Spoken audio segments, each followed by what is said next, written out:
All right, so one of the best things about buying notes is that you've got so many exit strategies. So what I'm going to talk about right now is buying the note and getting it to a capitalization point without actually getting to the commercial real estate that it's collateralized by. Once you buy the note from the bank, you become the lender. From that point, you have a substantial amount of options because the bank is going to be limited by what the FDIC and the State Division of Finance is going to allow them to do. Once you're the private banker, essentially the private lender, you can go a whole slew of routes. So the easiest one is if you buy that note at a 30% discount. I'm gonna make the numbers super simple right out of the gate. You buy the note face is $1 million. You buy that loan for $700,000. Okay, great.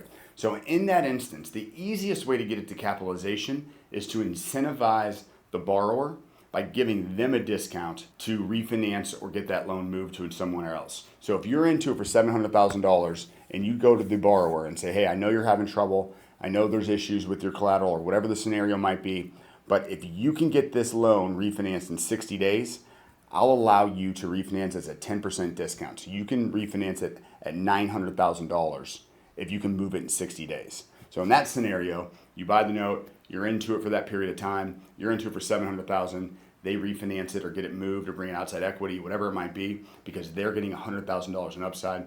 You get it refinanced for $900,000, you make that $200,000 number in about 60 days.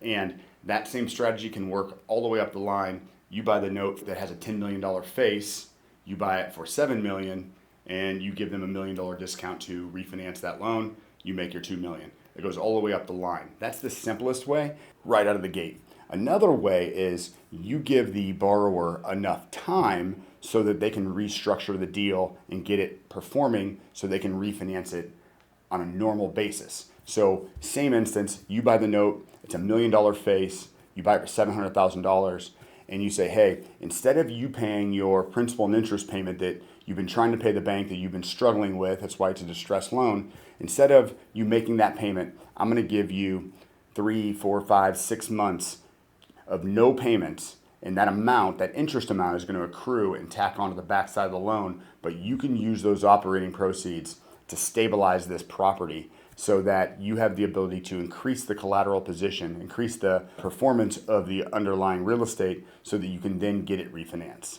Or you have that period of time to go out and find outside capital and give that outside capital investor a premium on their return for a period of time to incentivize them to come in and then be a partner in that deal so that now that there's stronger guarantor strength so that it could get refinanced in that scenario.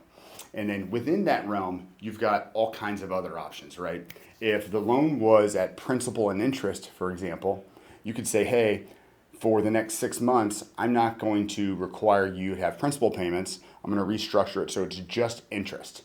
And now your loan payment goes down by 30 or 40% because it's just interest, not principal and interest.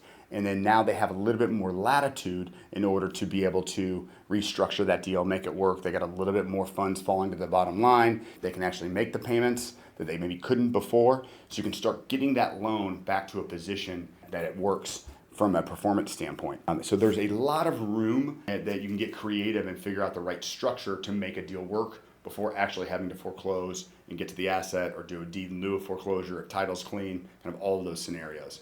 And then obviously, one of the other easiest ways is you simply wholesale it.